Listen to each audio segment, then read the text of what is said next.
Take that cheap thing off before you embarrass my son. Diane Mercer's voice cut across the dining room so sharply that even the waiter stopped pouring champagne. Simone Avery looked down at the necklace resting against her black dress. The silver had darkened with age, and the tiny blue stone near the clasp was barely larger than a grain of rice. Around her, the Mercer estate glittered with diamonds, crystal glasses, and people who measured worth by what could be insured. But this necklace had belonged to Simone's grandmother. It was the last thing Lorraine Avery had placed in her hands before she died. "I'm not taking it off," Simone said quietly. Her husband, Lucas, gave her the tight smile he used whenever he wanted to look patient in front of other people. "Simone, please. Halsey and Crest's partners will be here any minute. And you're representing me tonight." The words landed harder than they should have. "Not us. Not our marriage. Him." Simone touched the worn clasp with 2 fingers. "My grandmother gave this to me." Diane leaned back in her chair, diamonds flashing at her throat. Sentiment does not make something valuable. A few guests pretended not to hear. Others suddenly became fascinated by their drinks.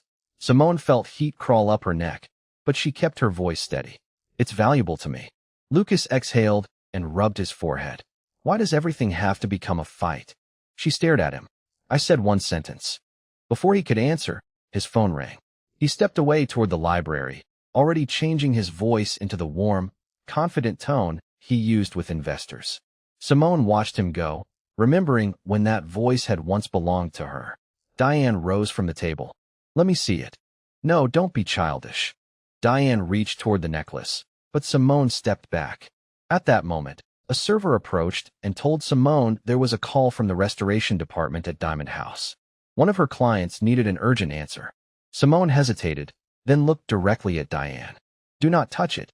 She removed the necklace herself and placed it beside her dinner plate, unwilling to risk Diane grabbing it from her neck. The call lasted less than 2 minutes. When Simone returned, Diane was standing beside a private jeweler with a pair of small pliers in his hand. Lucas had come back too.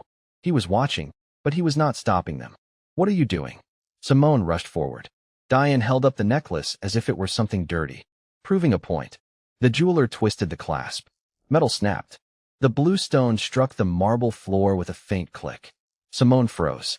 Her hands began to shake, but no tears came. Lucas stepped toward her and crushed part of the broken clasp beneath his shoe without noticing. "It was an old necklace, Simone," he said. "Stop turning everything into a tragedy." She looked at the man she had married and understood something she had spent years refusing to see. He did not simply dislike what mattered to her. He believed her pain was an inconvenience.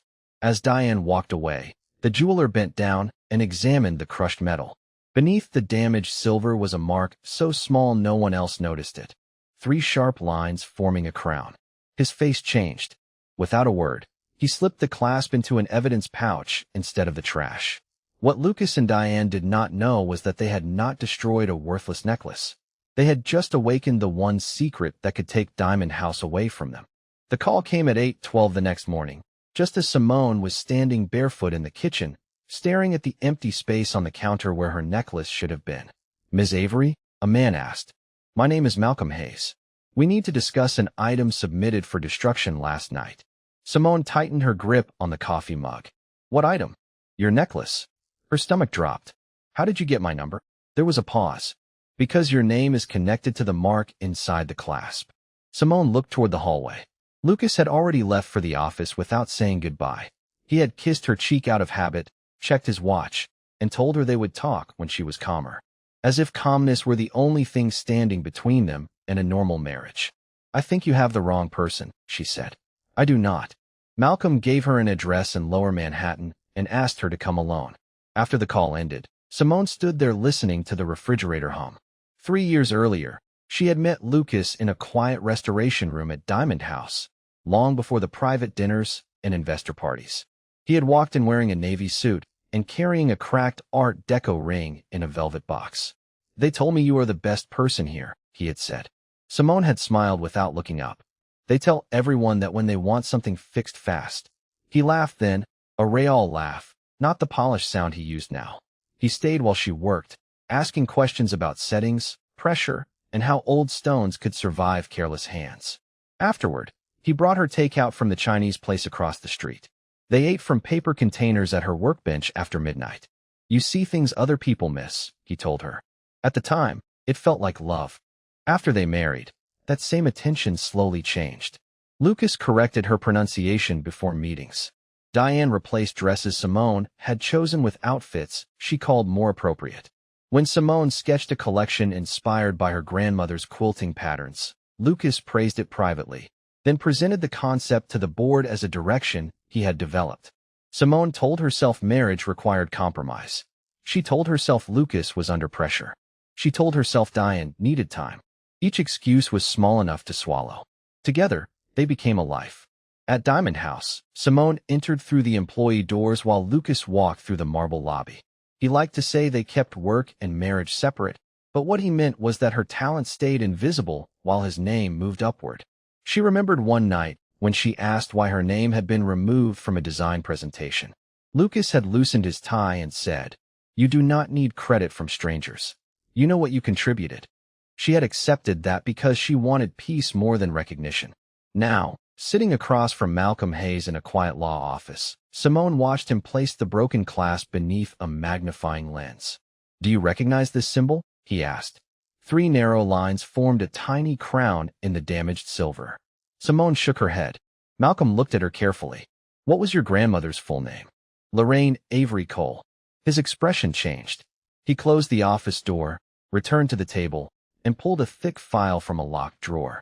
"Ms. Avery," he said, "your grandmother was not who Diamond House told the world she was." Malcolm opened the file and turned it toward Simone. The first page held a black and white photograph of a man standing behind a jeweler's bench in 1948. He wore rolled sleeves, wire-frame glasses, and the same quiet concentration Simone saw in herself whenever she worked with a difficult stone. Beneath the photograph was a name, Elias Avery. "He was your great-great-grandfather," Malcolm said. Simone stared at the page. "My grandmother told me her family worked around jewelry. She never said they owned anything. That was not an accident." Malcolm pulled out several old partnership agreements, each one marked with faded seals and handwritten notes.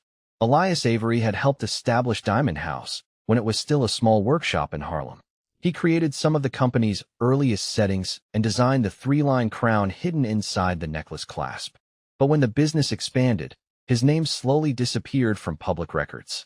Investors preferred a cleaner story, one that did not include a black craftsman holding equal control in a luxury company. Simone's jaw tightened. "They erased him." "They tried," Malcolm said. Elias expected that possibility. He placed his voting rights into a private trust. Simone looked up. "What does that have to do with me?" Malcolm slid another document across the table. Avery Legacy Trust was written across the top. Her name appeared halfway down the page. Simone read it once, then again, certain she had misunderstood. "Beneficiary." Her voice came out thin. "Controlling beneficiary," Malcolm corrected gently. "Your grandmother held the rights until her death. After that, they transferred to you, but only after 2 conditions were met. You had to turn 30, and an original Avery mark had to be authenticated." Simone thought of the necklace on Diane's dining table, the snap of metal, the blue stone rolling across the marble floor. Her stomach twisted. "You are telling me that broken clasp controls Diamond House." "Not by itself. The clasp proves your connection to the trust. The documents establish the ownership." She pushed back from the table and stood. The room suddenly felt too small. "No, this does not make sense. I work in restoration. I enter through the employee doors. Lucas signs off on my hours." Malcolm did not interrupt. Simone pressed a hand against her chest, trying to steady her breathing. She had spent years believing her grandmother lived carefully because she had little. Lorraine reused grocery bags, saved buttons in glass jars, and repaired the same winter coat 3 times. She never spoke about trusts or ownership. "Why would she keep this from me?" Simone asked. Malcolm folded his hands. "Because she wanted you to know who you were before money told you who to become." That answer hurt more than Simone expected. She sat down again and looked at the photograph. Elias Avery's eyes seemed almost familiar. "Did Lucas know?" "Not the full truth," Malcolm said. "But someone inside the Mercer family has asked questions about the Avery mark before." Simone went still. Malcolm opened a second folder containing internal company messages and a recent legal filing. Diamond House was 7 days away from being sold to Halcyon Crest Capital. Lucas had helped negotiate the deal. If it closed, he would receive a multi-million-dollar bonus and a path to the chief executive office. Can they sell it without me? Simone asked. They can try. Malcolm placed a pen beside the documents. But the final voting authority belongs to you. Her fingers hovered above the file, yet she did not touch it. Hours earlier, Lucas had treated her grief like an inconvenience. Now she held the power to stop the deal that could define his entire career. But that silence was not weakness. It was the moment Simone realized she needed to learn exactly what her husband had been hiding before he learned who she really was. Simone returned home just after 7, carrying the legal file inside a plain brown envelope. Lucas was in the dining room with his laptop open, 2 phones beside him, and a glass of sparkling water untouched near his hand. He looked up only long enough to notice she was late. Where were you? He asked. Simone set her purse on the chair. At work. It was the first lie she had told him in years, and the ease of it frightened her. Lucas closed one screen and opened another. Across the top, she saw the Halcyon Crest Capital logo before he angled the laptop away. The gala is Friday, he said. I need you to be normal until then. Simone slowly removed her coat. What does normal mean? It means no scenes. No accusations. No more drama about that necklace. Her fingers tightened around the envelope. You watched your mother destroy something that belonged to my grandmother. And I apologized. You said I was overreacting. Lucas leaned back, already tired of the conversation. Simone, I have a company to save. I cannot spend every night discussing an old piece of jewelry. A company to save. The words almost made her laugh. Instead, she looked around the room, at the framed photographs, the polished table, the life she had helped him build while believing they were building it together. Do you ever think of me as your partner? She asked. Lucas frowned. What kind of question is that? A simple one. Of course you are my partner. Then why are my designs in your acquisition presentation? His face changed for half a second. Not guilt. Calculation. You saw the deck? I saw enough. Lucas stood and walked toward her, lowering his voice as if calmness could make dishonesty sound reasonable. Those designs belong to Diamond House. I created them. While employed by Diamond House, I created 2 of them at our kitchen table before you ever showed them to the board. Do you want recognition, or do you want the company to survive? He asked. The question sat between them like a trap. Simone remembered Malcolm's warning. Do not confront him before you know what he has signed. She forced herself to breathe slowly. I want to understand what you are selling. Lucas studied her, then reached into his briefcase and removed a thin folder. Maybe this will make things easier. He placed it on the table. A separation agreement. Simone stared at the first page without touching it. You already had this prepared? We have not been happy for a long time. Do not make this harder than it has to be. He tapped the folder. Under the agreement, Simone would waive any future claim to company designs, bonuses, deferred compensation, or intellectual property connected to Diamond House. In return, Lucas would cover 6 months of rent and allow her to remain on his health insurance until the divorce was final. The room went quiet. You want me gone before the sale? She said. I want both of us to move forward. And you want my name off everything I made. Lucas's jaw tightened. Your name was never on it. That sentence hurt more than she expected. Not because it was true, but because he said it like he had been waiting years to use it. Simone picked up the pen. Lucas's shoulders relaxed. He thought the argument was over. Then she noticed a faint cut across her finger from the broken necklace clasp. The sting brought the night before rushing back. Diane's smile. The blue stone on the floor. Lucas telling her to stop making everything a tragedy. Simone set the pen down. I need time to read this. His expression hardened. There is nothing complicated in there. Then waiting should not be a problem. She took the folder and walked upstairs before he could answer. Inside the bedroom, she locked the door, photographed every page, and sent the images to Malcolm. His call came less than 5 minutes later. Simone, listen carefully, he said. That is not a separation agreement. It is an attempt to erase you before the sale. Downstairs, a floorboard creaked. Someone had stopped outside the bedroom door. Then Lucas's voice came through the wood, low and controlled. Who are you talking to? Simone ended the call before Lucas could ask again. It was a client, she said through the bedroom door. At this hour? Restoration emergencies do not care about your schedule. For a moment, there was only silence. Then his footsteps moved away. Simone stood with the phone pressed against her chest, listening until she heard him return downstairs. Malcolm had given her one instruction before the call ended. Do not sign anything, and do not let Lucas know the trust had been activated. By Friday night, the gala at the Museum of Modern Art was glowing with soft gold light, polished glass, and the low murmur of people who believed they were about to witness the deal of the year. Reporters waited near the entrance. Board members moved through the room with champagne in hand. A massive screen behind the stage displayed the Diamond House logo beside the silver crest of Halcyon Capital. Lucas stood near the front in a black tuxedo, smiling like a man who had already won. Diane was beside him in an emerald gown, greeting investors by name. Neither of them expected Simone to walk in. She wore an ivory suit, simple heels, and no jewelry. The absence of the necklace was the first thing Diane noticed. Her smile sharpened.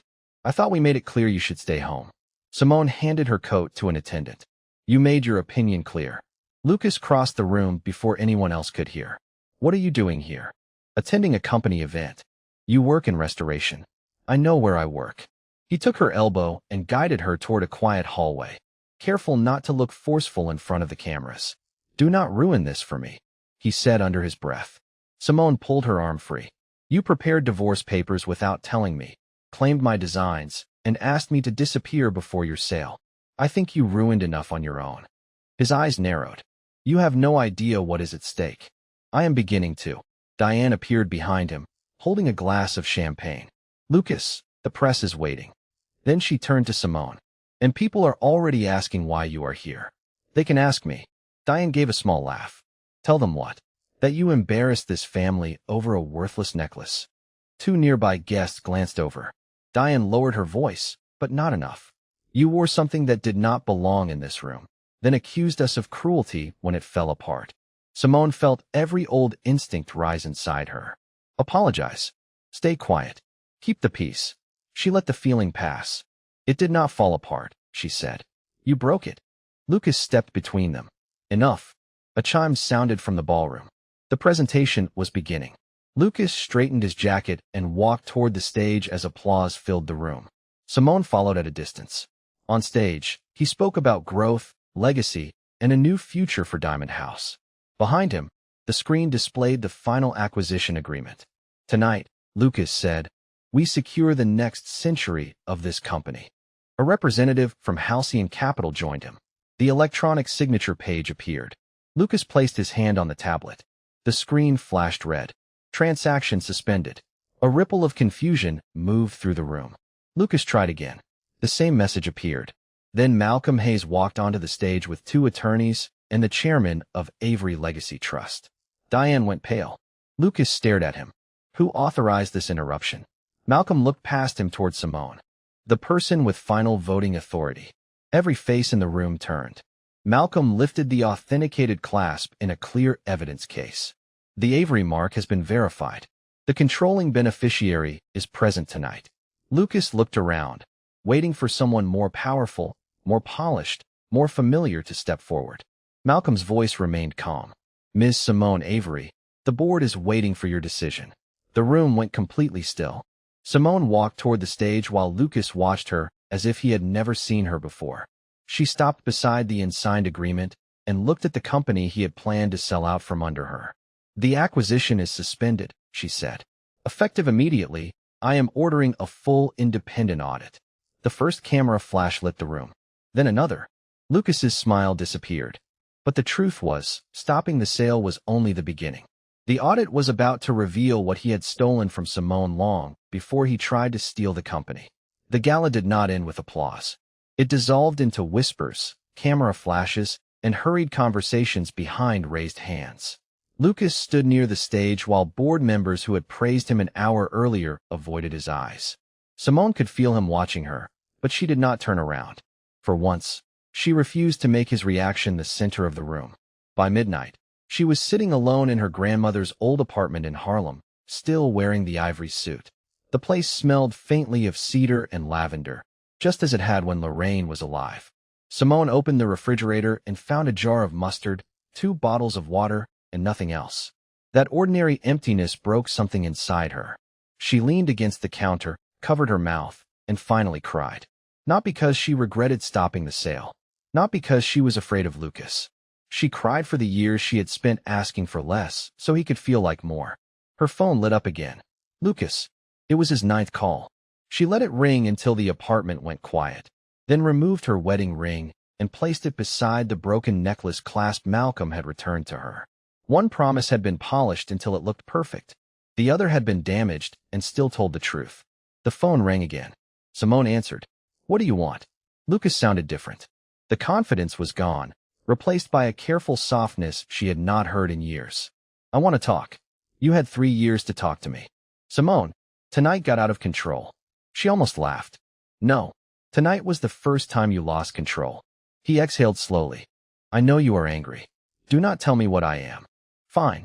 I am trying to say I made mistakes. Which one? She asked. Breaking the necklace? Taking my designs? Preparing papers to erase me before the sale? Silence filled the line. Then Lucas said, we can fix this. Simone closed her eyes.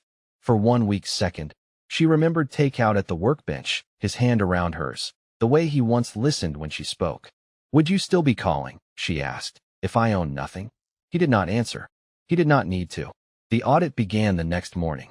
By noon, investigators found 3 collections registered under Lucas's name even though the original sketches came from Simone's personal files. By 3, they uncovered a hidden bonus agreement with Halcyon Capital worth $8 million.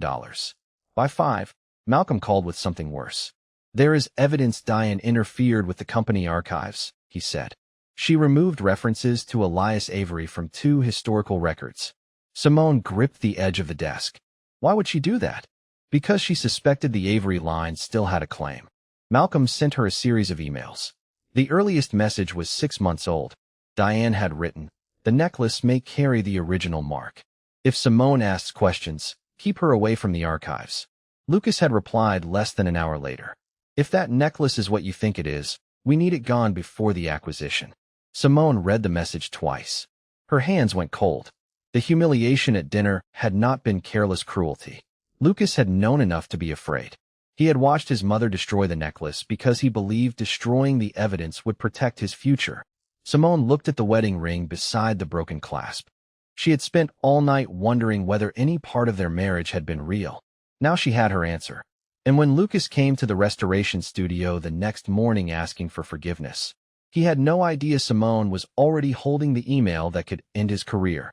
Lucas arrived at the restoration studio before 9, wearing yesterday's suit and none of yesterday's confidence. Simone was seated beneath a white task lamp, sorting damaged settings into labeled trays. She did not look up when he entered.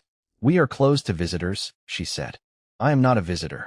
You are not supposed to be in this department during the audit. Lucas shut the door behind him. I came to see my wife. Simone placed a pair of tweezers on the table. That is interesting, because yesterday you came to see an obstacle. He pulled out the chair across from her, but did not sit. His eyes moved to the broken clasp inside a clear case. I handled everything wrong. That covers a lot. I was under pressure. The deal was collapsing. The board was divided. And my mother kept saying the trust could destroy everything we built. Simone finally looked at him. We built. Lucas flinched. You know what I mean. I know exactly what you mean. When the company succeeds, it is yours. When something goes wrong, suddenly it belongs to both of us. He lowered his voice. I should have given you credit for the designs. You should not have taken it in the first place. I can correct the records. Now that I can stop your sale? He sat down slowly. For the first time since she had known him, Lucas looked like a man without a prepared answer. I loved you, he said. Simone's throat tightened, but she kept her hands still on the table. Maybe you did. I still do. Would you have come here today if Malcolm had announced someone else's name at the gala? Lucas looked away. Outside the glass wall, employees moved quietly through the workshop, pretending not to notice them. I was afraid, he said, of losing the company, of losing my place in it. Simone studied his face. There was regret there. Real regret. But underneath it sat the same fear that had guided every choice he made. You thought my ownership would make you smaller. That is not fair. You took my work, hid the sale, and tried to make me sign away my rights. Then you helped your mother destroy the one thing that might prove who I was. Lucas's head snapped up. I did not know what the clasp meant. Simone opened the email on her tablet and turned the screen toward him. His own words stared back at him. If that necklace is what you think it is, we need it gone before the acquisition. The color left his face. Simone, listen to me. I have been listening for years. He reached across the table, but she moved the tablet out of reach.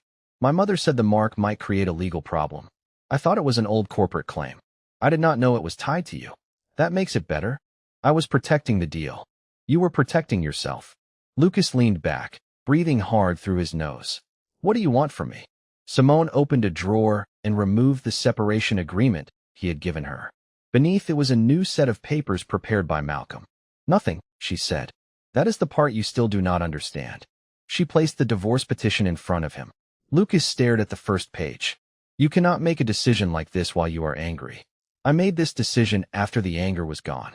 He looked at her then, and she saw the exact moment he realized an apology was not going to restore his control.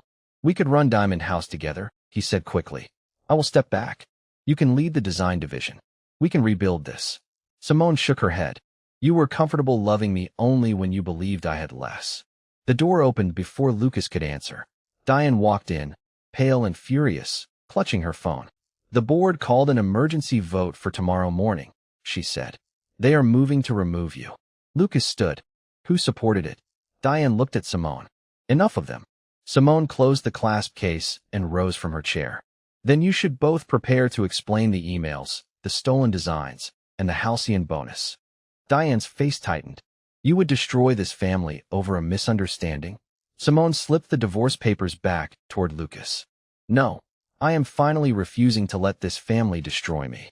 The next morning, every board member would be in the same room, and Lucas still believed loyalty, fear, and old money could save him. He did not know Simone had one final piece of evidence they had not seen yet. The boardroom at Diamond House had been designed to make people feel small. Dark walnut walls, a table long enough to separate allies from enemies, and portraits of former chairmen staring down from gold frames. Every face on those walls was white. None belonged to Elias Avery. Simone noticed that before she noticed Lucas. He sat near the head of the table in a charcoal suit, his posture controlled, a legal pad placed neatly in front of him. Diane sat 2 seats away, wearing the expression of a woman who still believed the right name could protect her from consequences. Malcolm took the chair beside Simone. You do not have to prove that you deserve to be here, he said quietly. Simone opened her folder. I am not here to prove that. The chairman called the emergency session to order. Lucas spoke first. He called the audit rushed, the suspension reckless, and Simone unprepared to influence a company of this size. No one disputes Ms. Avery's legal connection to the trust, he said. But ownership does not equal leadership. A few board members nodded. Lucas saw it and grew steadier. Diamond House needs experience, not emotion. Simone felt the old instinct to shrink beneath his certainty. Then she remembered how often he had used that voice to turn her questions into weaknesses. She rose and connected her tablet to the screen. Then let us discuss experience. Her original sketches appeared, each dated months before Lucas registered them under his name. Next came the halcyon bonus agreement, promising him $8 million if the sale closed before the trust claim became public. Then came Diane's messages ordering archive staff to remove references to Elias Avery. The room changed slowly. Pens stopped moving. One director removed his glasses and read the emails again. Lucas leaned forward. Those documents lack context. Then provide it, Simone said. He looked toward Diane, but she was staring at the table. Malcolm distributed sworn statements from 2 archive employees and a former design assistant who confirmed Lucas had instructed them to replace Simone's name on internal files. Still, Lucas held on. Even if mistakes were made, removing me would damage the company. Investors trust me. Halcyon Capital withdrew that support this morning, the chairman said. Lucas turned sharply. What? The representative at the far end of the table closed his folder. Your compensation arrangement was not disclosed to the board. We cannot continue negotiations under those conditions. Lucas's confidence finally cracked. But Simone had not yet revealed the last piece. She placed a small recorder on the table. Diane looked up. What is that? A restoration room security file, Simone said. The studio recorded audio near high-value materials for insurance purposes. The file captured Lucas speaking with Diane 2 days before the gala. Diane's voice came first. If the clasp proves the Avery claim, the trust can stop the sale. Then Lucas answered, destroy it before Simone realizes what she has. No one spoke after the recording ended. Lucas looked at Simone, not angry now, but stunned. You recorded me? The company recorded you, she said. In the room you entered to discuss destroying company evidence. The chairman called for the vote. Lucas was removed as president. His access was revoked. His bonus was frozen pending legal review. Diane was barred from all company archives and advisory functions. The acquisition was canceled. Simone declined the chief executive position and proposed an independent leadership team instead. Diamond House does not need another person using ownership as permission to control everyone else, she said.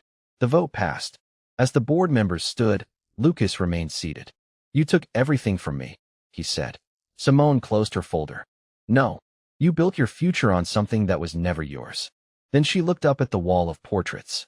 The company was finally hers to protect, but one name was still missing, and before Simone could move forward, she had to decide whether the broken necklace should be repaired, displayed, or allowed to carry the damage that had revealed the truth. 6 months later, the new history gallery at Diamond House opened on a quiet Tuesday morning. There were no champagne towers, no velvet ropes, and no speeches written to impress investors. Simone wanted the first people through the doors to be the employees who had spent years cutting stones, repairing settings, carrying boxes, and watching other people take credit for their work. At the center of the room stood a glass case. Inside was Lorraine Avery's necklace. The silver had been cleaned, the blue stone had been reset, and the clasp had been carefully restored. But Simone had given the jeweler one unusual instruction. Do not hide the crack, she had said. Leave the line where it broke. Beside the necklace was a photograph of Elias Avery at his workbench, followed by the story Diamond House had buried for decades. His designs, his partnership, his ownership, his name. Malcolm stood beside Simone as the first employees entered the gallery. Your grandmother would have been proud, he said. Simone looked at the necklace. I think she would have asked why it took me so long. You were surviving. I was making excuses. Malcolm shook his head. There is a difference. The divorce had been finalized 2 weeks earlier. Simone kept her designs, her retirement account, and the things that had always belonged to her. She did not ask for Lucas's apartment, his car, or the money he had left after the legal reviews. She did not need to empty his life to rebuild her own. Lucas had lost his position and was now working for a smaller retail company outside the luxury industry. He sent 3 letters after the divorce. The first blamed fear. The second blamed Diane. The third contained no excuses at all. Simone kept none of them. Diane sent 1 letter of her own. It was short and carefully worded, the kind of apology that admitted pain without fully naming the cruelty that caused it. Simone read it once and placed it in a drawer. Forgiveness, she had learned, did not always mean reopening a door. Sometimes it meant closing the door without standing behind it for the rest of your life. As the gallery filled, a young restoration assistant approached Simone. Are you going to wear the necklace for the opening? She asked. Simone smiled. No, the young woman looked surprised. After everything it represents? Simone turned toward the glass case. The crack in the clasp caught the light, thin but visible. It does not have to hang around my neck to prove who I am. Across the room, workers were reading Elias Avery's story. Some stood silently. Others pointed to the old photographs and whispered his name as though returning something that had been stolen. Simone felt a weight lift from her shoulders. Not because justice had erased what happened. It had not. Lucas had still betrayed her. Diane had still tried to remove her. Years of work had still been taken and renamed. But pain did not get the final word simply because it came first. The front doors opened, and morning light spread across the floor. Simone walked toward it without looking back at the necklace. She understood now that people can break what you carry, dismiss what you value, and convince you that your place in the world depends on their approval. But they cannot destroy the truth of who you are unless you hand them that power. The necklace remained behind the glass, beautiful not because it had never been broken, but because the damage had been faced honestly. And so did Simone. She was not the woman Lucas had discarded, the employee whose name could be removed, or the wife who needed permission to matter. She was a woman who had finally stopped measuring herself through the eyes of people committed to misunderstanding her. Some things can be repaired. Some relationships should not be. And sometimes the most powerful revenge is not watching someone else lose everything. It is realizing they no longer have the power to make you lose yourself.